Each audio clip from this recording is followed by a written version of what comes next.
In this video, I'm going to talk about the 5 mistakes that I made starting my custom G-Shock side hustle. 7 months ago, I started on this journey on customizing these cool G-Shock watches and selling them online. I made so many mistakes along the way that could possibly cost me thousands of dollars, so here I am broadcasting this to the rest of the world for your viewing pleasure. I have learned so many things from starting this side hustle, and hopefully by the end of this video, you'll be able to avoid all these mistakes and save yourself from losing all this money as well. If you want to start this side hustle, then these lessons will definitely benefit you. But if you're selling anything online as well, these lessons might be applicable to you as well, so let's get into the video. So the first mistake I made was chasing the green dragon. So I gave it a really cool name, but in essence, it just means I was too focused on the monetary returns. So I think I stressed myself out a lot because I wanted to be making a certain amount of money every month. I was worried and anxious whenever I had no sales. I was basically doing this side hustle, I was putting it on YouTube for the rest of the world to look at, and I didn't want to look like a failure if I didn't have any sales or didn't make any money at the end of the month. I was technically just afraid of people's judgment. I think being afraid of people's judgment made me a little bit afraid, and it impaired the way I was thinking as well, and I was so focused on the monetary returns. The reality is that sales and money is definitely important. I'm starting this side hustle not with all the time I have in the world and just wasting my time away doing all these things where I could be,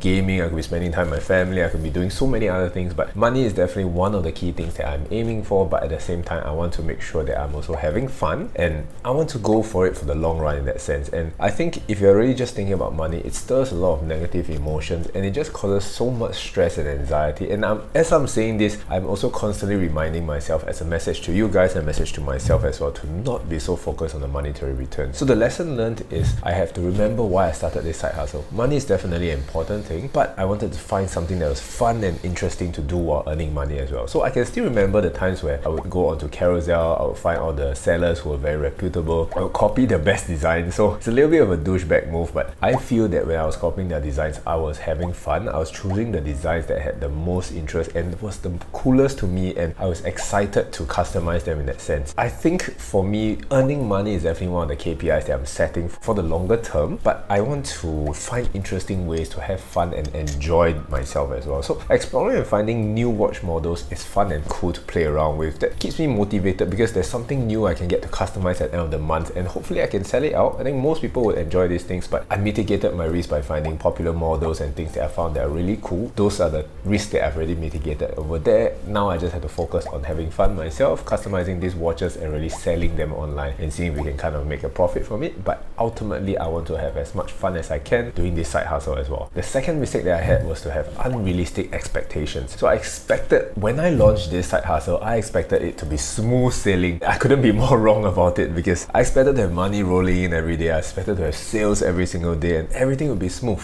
But what was the reality like? For the first 2 months, there was no sales at all. I sold absolutely nothing. I made no money at all. So there was radio silence. You didn't hear anything from me until I made money. That's where I made my G-Shock video. So that was a little bit of a strategic move on my side as well. But perhaps now that I'm thinking about it, on the months that I'm not making any money, maybe I should be putting videos out as well, because then it shows transparency and authenticity in that sense, because I get to think about why I didn't make money, how I can improve, and what are the lessons learned in that sense, so that you guys can also benefit from it, or rather you guys can watch my journey along the way. Perhaps that's the way it should be, instead of me just showing when I'm making money. And the whole illusion is that I'm making money every single month, I'm banking, I'm having so much money, and there's just a false expectation that everybody or rather everybody in society or YouTube is just showing out there. And I don't think I should be showing such things because I want to be transparent on my channel in that sense. So the lesson learned is that things are not going to be smooth sailing. Whenever you start this kind of side hustle, don't expect money to just be rolling in like that. Treat it a little bit like a game. So I just recently read this book that Ali Abdaal came up with, which was Feel Good Productivity. Yes, Feel Good Productivity. So basically inside, you want to treat things like a game. There will be quests to complete to obtain the objective in that sense. So just have fun with it and have no expectations going in. Just think about it as a series of quests to complete in order to get that final boss that you can fight in order to earn that money in that sense. So all these things where you're trying to optimize are just side quests along the way, to help you to get closer to finally complete completing the main quest, which is fighting the boss and earning money in that sense. The third mistake I made was not being able to tell if the watches were real or fake. So 3 months ago, I ordered these 2 rainbow watches from eBay. The prices were a lot lower and a lot cheaper than usual, which should have been a red flag already, but I was just so excited that I was getting such a good deal that I didn't think about it clearly, and I made an impulse buy and I bought these 2 rainbow watches. I really wanted to customize the rainbow watches cheaply because I knew that I could resell it for a higher price. So I was greedy. I have to admit it that I was greedy, and that led to my mistake in that sense. So I did not do my due diligence to find out if it was real or fake before buying it. Unfortunately, after I bought it and then I was looking at the watches, I was thinking there's so many discrepancies, like, you know, a little bit here, a little bit there, things are a bit rounded, things are a little bit less shiny, everything is a little bit off. So I had to go and do some research to find out whether the watches were real or fake and how to tell if the watches were real or fake in that sense. And it turns out that the watches were fake, and I think I lost around $350 because of it. I think that was more than a whole month of selling G-Shock watches. So it negated one entire month worth of profit of being profitable and selling customizable G-Shock watches in that sense. And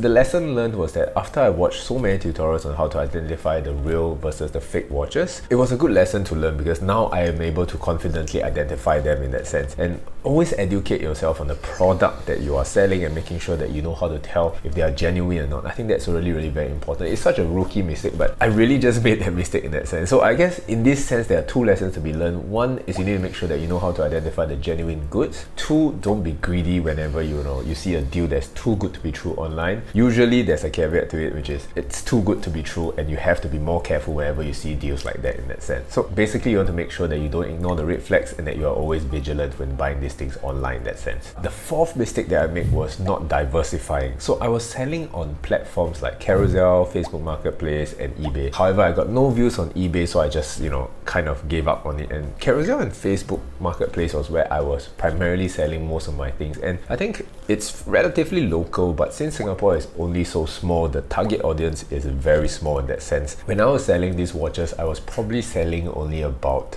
3 to 4 a month on good months in that sense. On months that are not so good, maybe 1, maybe 2, so I'll maybe just earn like 100-ish a month, or sometimes maybe even less a month in that sense. So the sales may not have been very optimal because the target pool or the target audience is so small, and I really felt like I was not optimizing as much in that sense. So far, I've been diversifying more onto platforms like Etsy and also trying to list more items on eBay to make sure that I can see a difference and I'm reaching like an international audience. I can reach people in the United States, people in Canada, and all these kind of things. The difficulty or the difference is that these platforms usually have more fees and it's more expensive to list on them. So I just have to price my items accordingly a little bit more because there's so many taxes, there's so many fees to pay for. So I might earn a little bit more profit, but the increase in sales, the increase in the amount of people that I can reach across the world is definitely worth it. We only have 5 million people in Singapore, and honestly, I'm selling like male watches, so I guess, let's say, I don't know the numbers, but let's say just throwing out there, maybe 50%, that's 2.5 mil men, and among that 2.5 mil, how many are old, how many are young, how many actually want the watches in that sense? It's actually very little. So I should diversify over to another audience or international audience in that sense, and that will be a bigger sort of impact on my sales in that sense. And I think one of the differences is that it definitely requires a little bit more work because I got to prep the parcel, I got to deliver the parcel. I don't have to do much delivery, but I got to spend time on the packing and making sure I order the delivery online through Q Express and everything like that. So it's just going to open up the target market to a lot more people, but it requires a little bit more effort on my part to pack the things in that sense. Of course, the lesson learned is to increase and diversify the target audience, especially if you're in a small country like mine where there's not a lot of people going on, so it's difficult to really make a lot of sales. I'm not saying you cannot make any profits because I was still making like what, $200 to $300 a month just selling to the people in my area in that sense. So just imagine how much more I would sell if I was able to sell it to the rest of the world. I'll be able to open up to a big audience in that sense, and I'm looking forward to that. I'll update you guys on how this goes, and let's see how things go as well. And the last lesson would be not posting regularly enough. So I think a lot of these online platforms, they love to promote your items the most when you are very active on the platform, basically when you're posting as many listings as you can regularly in that sense. So I only posted a few watch listings here and there, and I will stop whenever I got good sales, because in a sense, I guess I felt like it was working, and I just kind of stopped in that sense. And however, what I could have done was that that I had so many watches to mix and match, and I could just change the band on this watch, I should change the dial on this watch, change the hour markers and stuff like that. And I could change so many things. You know, it's such a low amount of effort just to customize the watches, change things up here and there, find good mix and matches that people haven't tried before. So I will have the main bulk of that market in that sense. So finding something cool, something that people like could be a possible thing, and I could sell these watches without any competition, but I wasn't doing enough of it in that sense. Perhaps I should do more of these kind of interesting combinations and post them online so that they're original and I can really capitalize on this target audience in that sense. That way I'll probably get more sales and more eyeballs on my shop, and I'll definitely get more money because of that. And I think I just need to do this around once or twice a month, and the ROI is pretty clear for the amount of money that I can possibly earn from this. Hopefully these 5 lessons have given you guys enough insight into this side hustle if you want to try it for yourself. Let me know in the comments down below if you have anything else that you guys might be interested in. If you enjoyed this video, then you'll probably enjoy this video right here talking about how much money I earn selling custom G-Shock watches. Thanks for watching, and I'll see you guys in the next few videos. Bye bye!